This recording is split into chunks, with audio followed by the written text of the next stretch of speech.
Hi Cormy, magandang umaga po sa inyong lahat.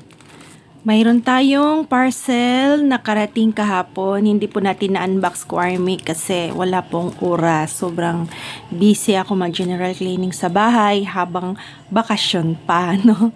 So, sandali lang ang bakasyon natin, Cormy. So, ayan, nililinis natin yung buong bahay.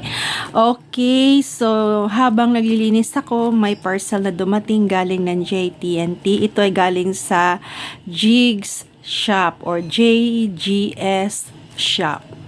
Okay, so i-unbox na po natin po, Army. Landahan po natin i-unbox ang parcel. Ito po. Ayan.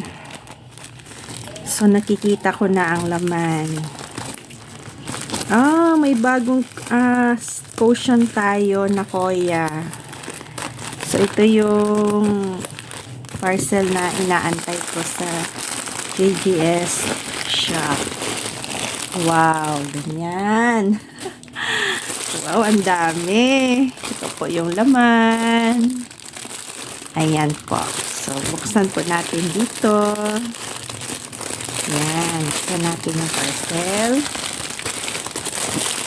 So, isahin na po natin mag-open. Oh. May cute tayong Koya. Meron tayong Koya na pencil case.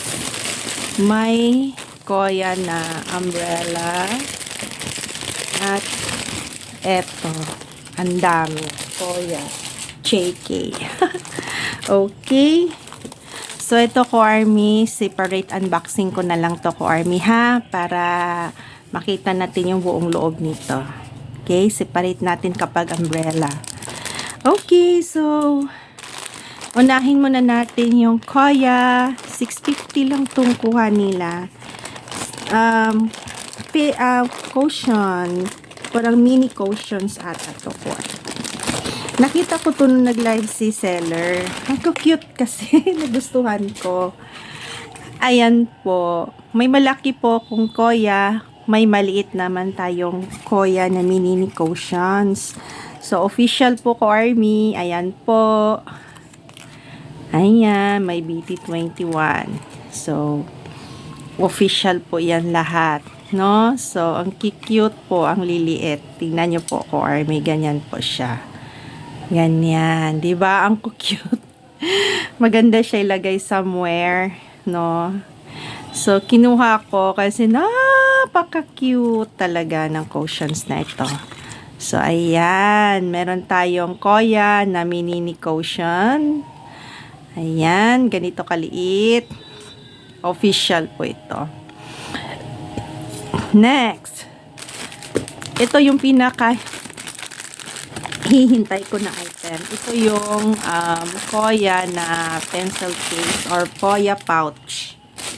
Ayan po. Koya pouch. Ayan. So, ito lang po. Pouch lang po siya. Sobrang cute. Diba? Ganyan lang po. Ganyan. Ayan. Ganyan. So, talagang kinuha ko siya. Alam niyo naman, mahilig ako sa mga ganitong collections. Diba? So, ganyan. Lalagyan natin dyan. Tapos, sa kabila naman. Double, ano po siya, double pouch. Ito yung nagustuhan ko kasi double pouch. Tingnan nyo po. Ayan. 2. So, first, second pouch. So, pwede mo lagay yung mga personal na gamit mo dito. Tapos, gamit mo keyring. Diba, may keyring pa. So, ganyan po. Super smooth.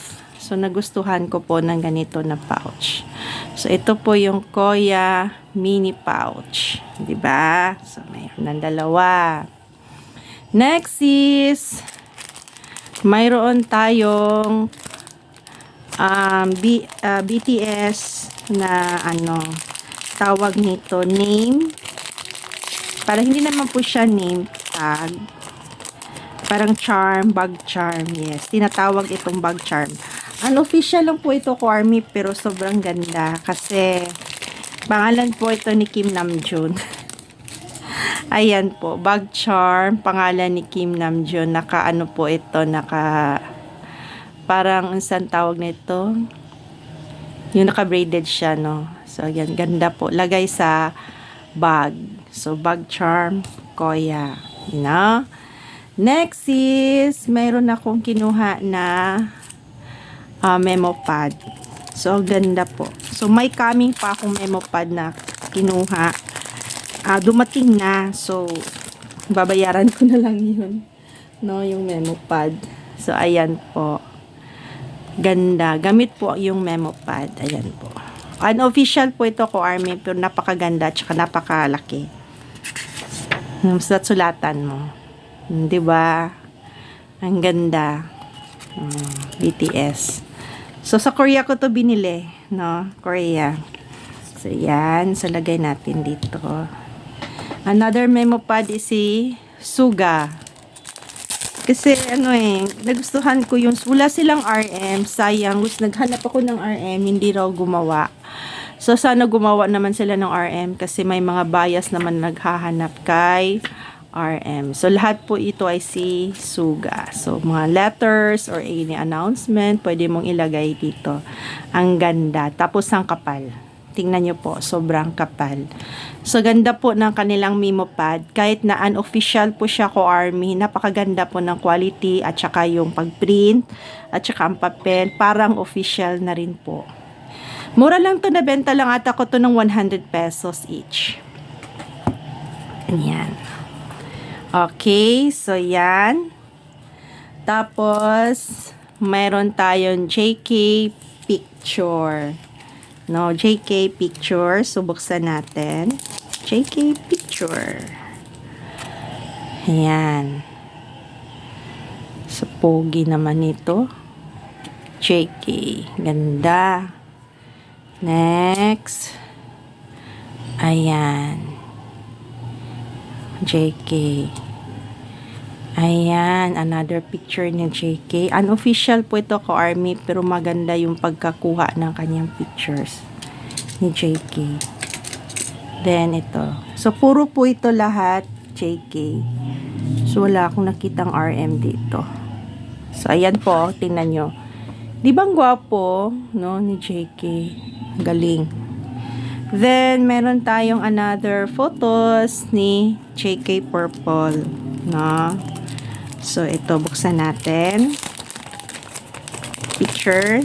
Konti lang to ko Army. Pero, maganda itong ilagay sa unofficial din po ito ko Army. So, ayan. Pogi ni JK dito.